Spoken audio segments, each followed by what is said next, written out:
అమ్మా భవానీ లోకాల నేలే ఓంకార రూపమమ్మా, తల్లి మహిమల్ని చూపవమ్మా.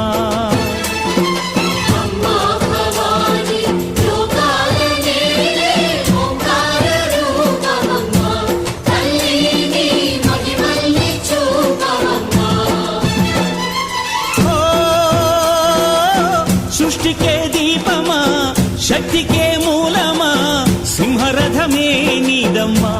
అమ్మ దుర్గమ్మ భక్తులను దీవించుమా.